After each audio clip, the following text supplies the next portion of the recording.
ہندوستان کے دل میں مہاراشٹر کی سرزمین پر کچھ ایسے عجوبے ہیں، پتھروں میں ڈھلی ہوئی تاریخ اور فن۔ ہم بات کر رہے ہیں اجنتا اور ایلورا کے غاروں کی۔ جی ہاں، اورنگ آباد کے قریب ہیں یہ دونوں، اور یونیسکو ورلڈ ہیریٹیج سائٹس بھی ہیں۔ بالکل۔ آج ہمارے پاس جو معلومات ہیں، سفری رپورٹس ہیں، تاریخی جائزے ہیں، ان کی روشنی میں ذرا گہرائی میں اتر کر دیکھتے ہیں ان مقامات کو۔ ضرور۔ یہ صرف غار نہیں ہے نا، یہ قدیم ہندوستان کی تہذیب، ان کے عقائد، ان کی فنی بلندی، ان سب کے گواہ ہیں۔ تو مقصد یہی ہے کہ سمجھیں ان کی تاریخ، ان کا فن، طرز تعمیر، اور یہ بھی کہ اجنتا اور ایلورا میں فرق کیا ہے اور ان کی مجموعی اہمیت کیا بنتی ہے۔ جی، گویا اس دور کی روح کو سمجھنے کی ایک کوشش۔ تو چلیں شروع کرتے ہیں یہ سفر، دیکھتے ہیں یہ ذرائع کیا راز کھولتے ہیں۔ پہلے اجنتا چلتے ہیں، جو زمانے کے لحاظ سے پہلے آتا ہے۔ جی، اجنتا۔ اچھا، اجنتا کی دریافت کی کہانی بھی دلچسپ ہے۔ کہتے ہیں 1819 میں کوئی برٹش فوجی افسر تھا، جان سمتھ۔ ہاں، شکار پر نکلا تھا۔ جی، اور اچانک اسے واگھور ندی کی گھاٹی میں یہ غار نظر آئے، گھوڑے کی نال جیسی شکل میں بنے ہوئے۔ حالانکہ ذرائع یہ بھی بتاتے ہیں کہ وہاں کے مقامی لوگ، شاید چرواہے وغیرہ، وہ پہلے سے جانتے تھے ان غاروں کو۔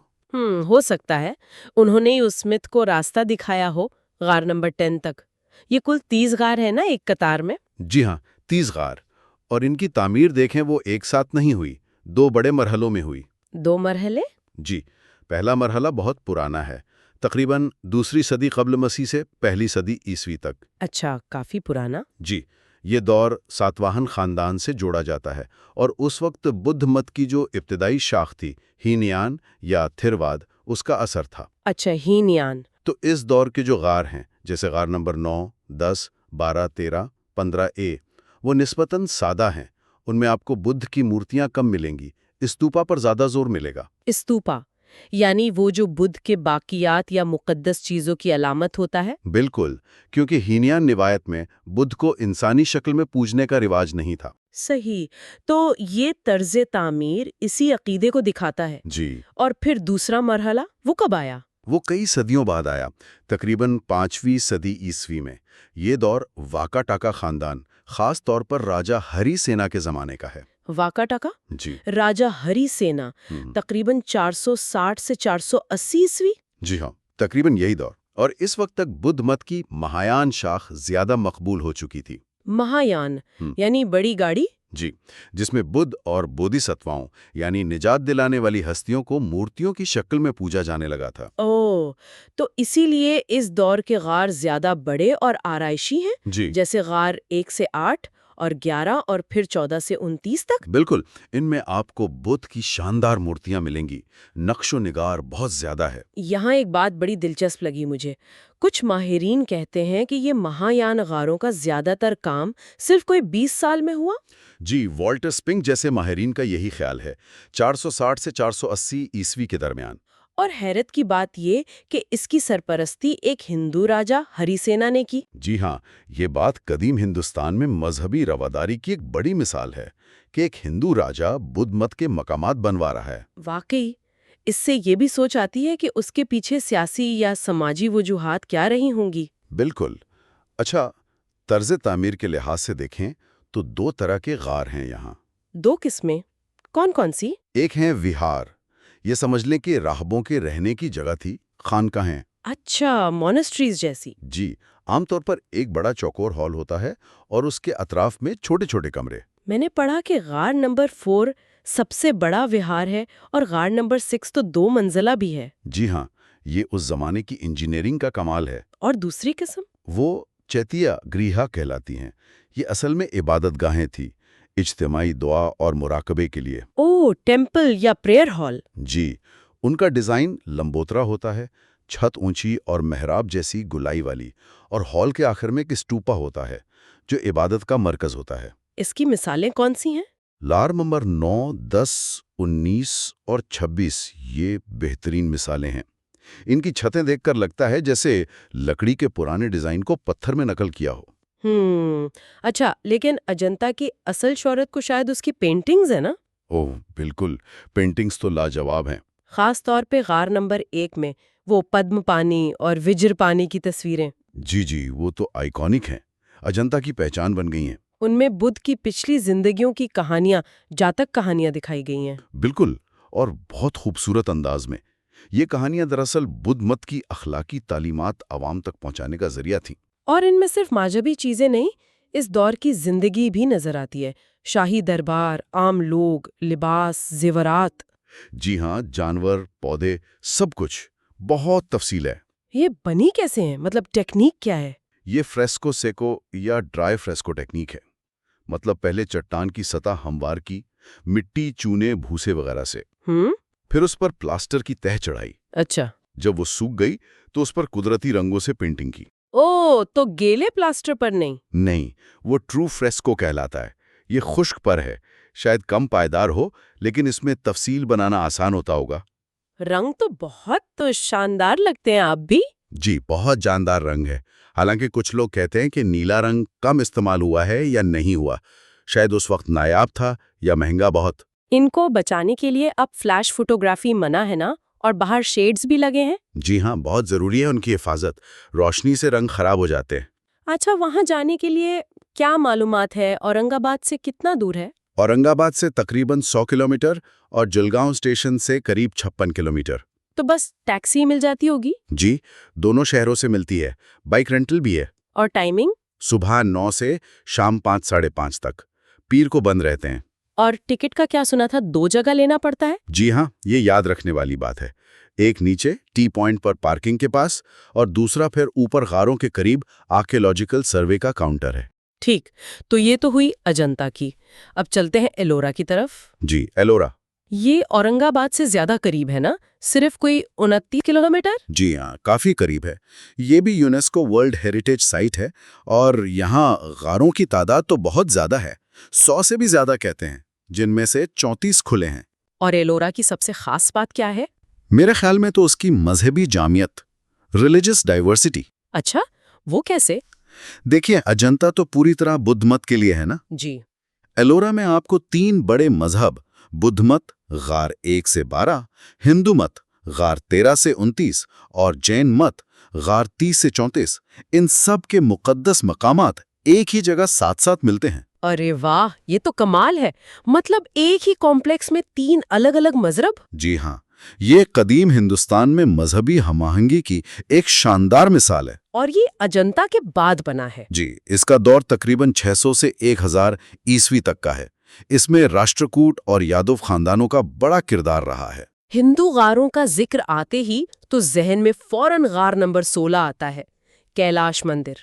اوہ، کیلاش مندر، وہ تو ایک عجوبہ ہے واقعی۔ یہ کوئی جوڑ کر بنایا ہوا مندر نہیں، بلکہ پوری پہاڑی کو تراش کر بنایا ہے۔ جی ہاں، اوپر سے نیچے، باہر سے اندر، ایک ہی چٹان کو کاٹ کر۔ سوچ کر ہی حیرت ہوتی ہے کہ کتنا پتھر نکالا ہوگا اور کیسی منصوبہ بندی ہوگی۔ بالکل، اسے دنیا کا سب سے بڑا مونولیتھک یعنی یک سنگی ڈھانچہ مانا جاتا ہے۔ اور یہ کس نے بنوایا تھا؟ کہتے ہیں 8ویں صدی میں راشٹرکوٹ خاندان کے راجا کرشن اول نے۔ ایک روایت ہے کہ اپنی ملکہ کی صحت یابی کی منت پوری ہونے پر بنوایا۔ اچھا، اور یہ شیو بھگوان کے لیے ہے؟ جی، شیو جی کے لیے وقف ہے، اور ڈیزائن ایسا ہے جیسے ان کا آسمانی گھر کوہ کیلاش ہو۔ اس میں شیو پران، رامائن، مہابھارت کے سین، دیوی دیوتا، سب کچھ تراشا ہوا ہے۔ یہ صرف ایک مندر نہیں، یہ تو فن تعمیر کا شاہکار ہے۔ اس کو بنانے کے لیے کیسی 3D ویژولائزیشن چاہیے ہوگی۔ یقیناً، آج بھی سوچ کر عقل دنگ رہ جاتی ہے۔ اچھا، اور پھر جین مت کے غار بھی ہیں وہاں؟ جی، کمپلیکس کے شمالی حصے میں، ان میں غار نمبر 32 اندرا سبھا اور غار 33 جگن ناتھ سبھا اہم ہیں۔ ان میں کیا خاص ہے؟ اس میں جین تیرتھنکروں، خاص طور پر پارشوناتھ اور مہاویر کی بہت خوبصورت پرسکون مورتیاں ہیں۔ میں نے سمو سرن کے بارے میں پڑھا تھا، وہ کیا چیز ہے؟ ہاں، سمو سرن جین عقیدے میں یہ وہ مقدس اجتماع ہوتا ہے جہاں تیرتھنکر علم کامل حاصل کرنے کے بعد تمام جانداروں کو تعلیم دیتے ہیں۔ اس تصور کو پتھروں پر کندھا کیا گیا ہے۔ اچھا۔ اس کے علاوہ پارشوناتھ اور باہوبلی گومٹیشور کی جوڑی کی تصویریں بھی ملتی ہیں جو جین آرٹ کی پہچان ہے۔ یہ غار بھی بہت نفیس ہیں۔ غار 30 کو چھوٹا کیلاش بھی کہتے ہیں۔ چھوٹا کیلاش کیوں؟ اس کا ڈیزائن کچھ کیلاش مندر جیسا ہے، حالانکہ سائز میں بہت چھوٹا ہے۔ تاریخی طور پر ایلورا کسی تجارتی راستے پر تھا کیا؟ جی ہاں، دکشن پتنامی ایک اہم قدیم تجارتی راستے پر، اس لیے یہ صرف مذہبی نہیں بلکہ ایک بڑا تجارتی مرکز بھی رہا ہوگا۔ تو یہاں کافی چہل پہل رہتی ہوگی، تاجر، یاتری، فنکار۔ بالکل، ایک ملی جلی ثقافت پنپی ہوگی۔ لیکن تاریخ کا ایک تاریخ پہلو بھی ہے شاید، مورتیوں کو نقصان پہنچانے کی بات؟ جی، کچھ ذرائع میں ذکر ملتا ہے کہ بعد کی صدیوں میں، شاید 15ویں سے 17ویں صدی کے دوران، مسلم ادوار میں مورتیوں کو نقصان پہنچایا گیا۔ اوہ، مطلب چہرے، ہاتھ پاؤں توڑے گئے؟ ہاں، بہت سی مورتیوں پر ایسے نشان نظر آتے ہیں۔ البتہ غاروں کے ڈھانچے، ستون، دیواروں کی نقش نگاری زیادہ تر محفوظ رہی۔ اس کی وجوہات اور شدت پر مورخین میں مختلف رائے ہیں۔ یہ بھی تاریخ کا حصہ ہے۔ اچھا، تو اب اگر ہم دونوں کا موازنہ کریں، اجنتا اور ایلورا کا، جی، تو بنیادی فرق کیا نکلتے ہیں؟ سب سے بڑا تو مذہب کا فرق ہے نا؟ بالکل، اجنتا صرف بدھ مت، جی۔ ایلورا میں ہندو، بدھ، جین تینوں۔ دوسرا، زمانے کا فرق۔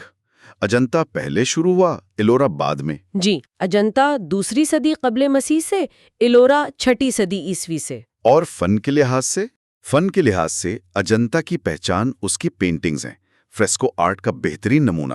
صحیح۔ جبکہ ایلورا اپنی مجسمہ سازی اور چٹان تراشی، خاص طور پر کیلاش مندر جیسے مونولیتھک کام کے لیے مشہور ہے۔ ایلورا میں پینٹنگز نہیں ہیں کیا؟ ہیں، کچھ نمونے ہیں کیلاش مندر اور جین غاروں میں، لیکن اجنتا جتنی زیادہ نہیں، نہ اتنی محفوظ حالت میں۔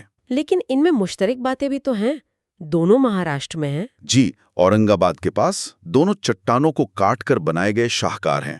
دونوں قدیم ہندوستان کے اہم مذہبی ثقافتی مرکز رہے ہیں۔ اور سب سے بڑھ کر دونوں ہمیں اس دور کے انسانوں کی تخلیقی صلاحیت، ان کے عقائد، ان کی محنت کی گواہی دیتے ہیں۔ واقعی ان غاروں میں جانا ایک الگ ہی تجربہ ہے۔ جب آپ ان بڑے بڑے ہالوں میں کھڑے ہوتے ہیں، ان دیواروں کو دیکھتے ہیں جنہیں ہزاروں سال پہلے ہاتھوں سے تراشا گیا، جی، تو وقت جیسے رک جاتا ہے۔ یہ سوچ کر ہی عجیب لگتا ہے کہ بغیر کسی جدید مشینری کے صرف چھینی ہتھوڑے سے نسلوں نے یہ پہاڑ کاٹ ڈالے۔ بالکل، یہ صرف ٹورسٹ سپاٹس نہیں ہیں، یہ تاریخ کی کھڑکیاں ہیں جہاں سے ہم قدیم ہندوستان میں جھانک سکتے ہیں۔